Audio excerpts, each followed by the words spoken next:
morning, class. What I want to do today is that I want to discuss bullying. Bullying is a problem that has affected all of you guys, and it also affected me during my school years and everything. So it is a common problem that none of you should feel ashamed of. It is something that is a very common issue in our community. So today we're going to talk about how to fix bullying. So my objective here is to stop it, and if we cannot stop it, let's do everything we can do to stop it. That is the best way to handle this. So what is a good method so we can stop bullying? Okay, so the first things that we're going to be discussing is PJI principles. So the first one that would really work for stopping bullying would be suspend judgment. Suspend judgment.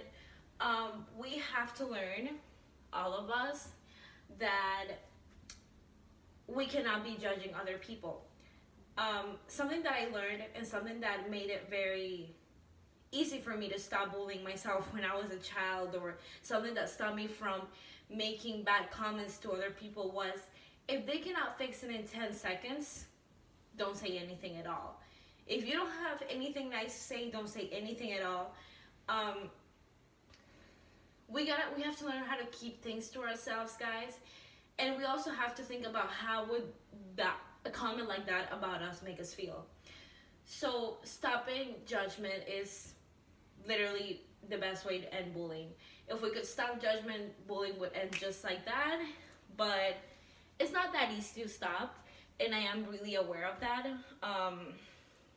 So yeah, if you see that you cannot stop judging other people, just try to talk to the person and tell them things in a good way, which is something that could really help.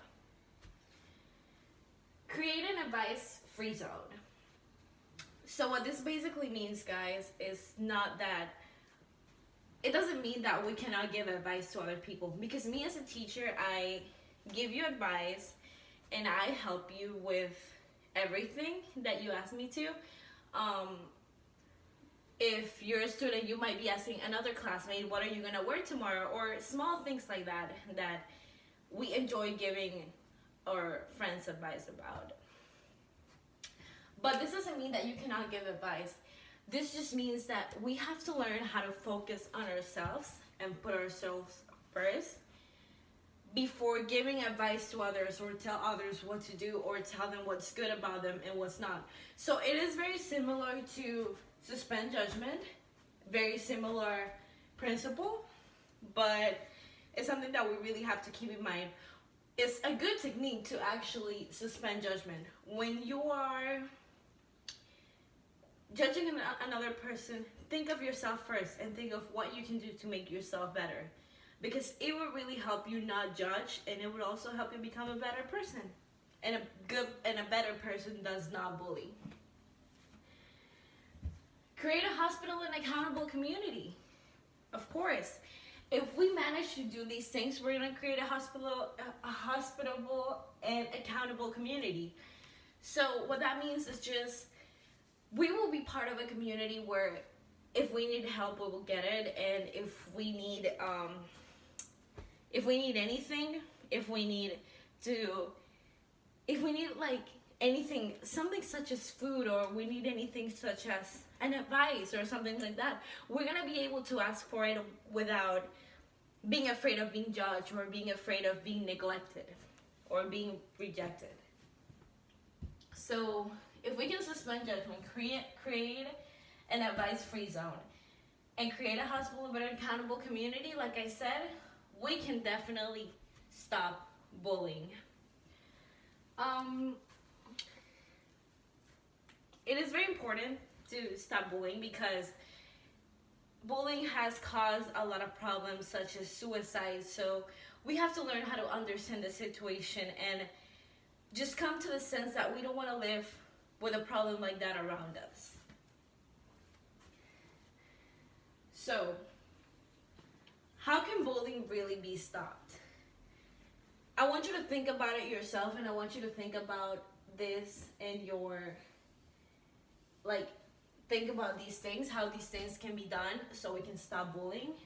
So that is my problem-based question. How can bullying be stopped?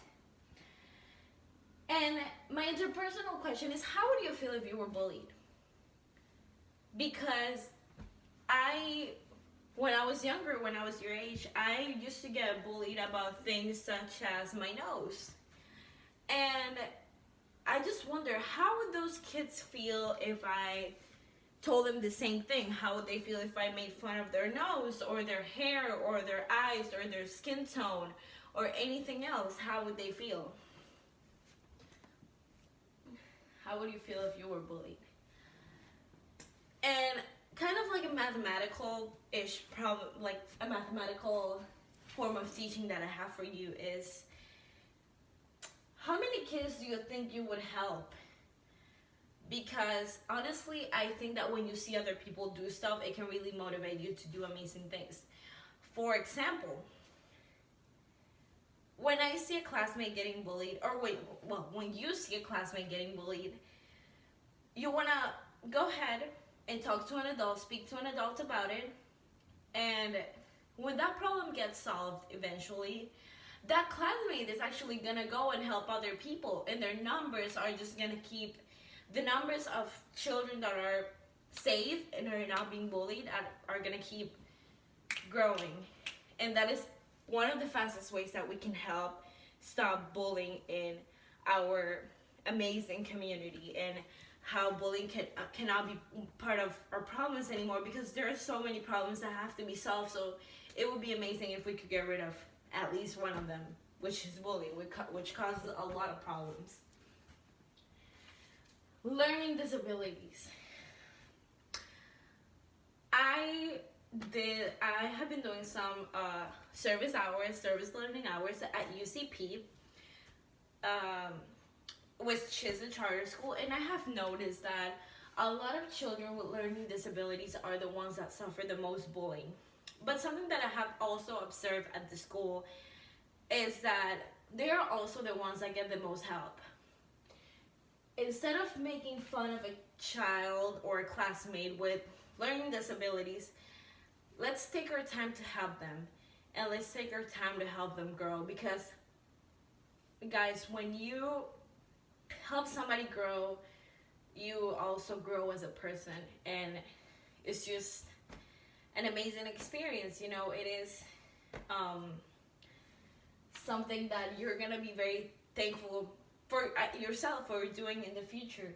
So me as a teacher and you guys as students, we have to keep our eyes very focused on the children with learning disabilities, because they are some of the children that suffer the most bullying. And if we can do something for them, if we can avoid any type of judgment or any type of really bad treatment towards them, it would be amazing. If you guys observe something, let me know.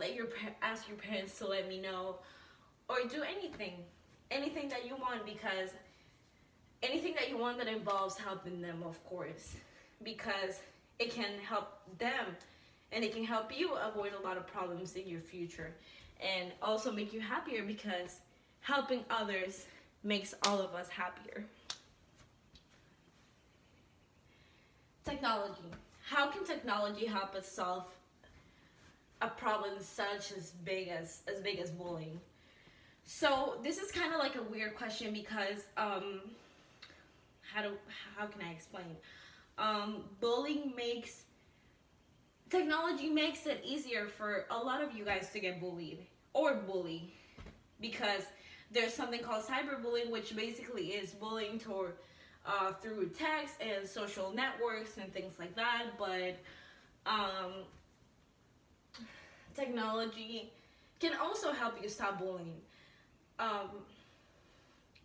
Some of you guys might not know, but something really easy that you can do is just tell your parents, and your parents can communicate with the school, and your parents can let us know if there's a problem, or email, or so. This is really not allowed in the school recording, but you can always try to find a form of recording that went around the school and try to show it to us. If there's a fight, if there's anything, and there was a video around, the best thing that you can do to help the person being bullied is just show it. So yeah, in conclusion, these are the best ways to help get rid of bullying in our Florida schools. And yeah, thank you so much for listening. Bye bye.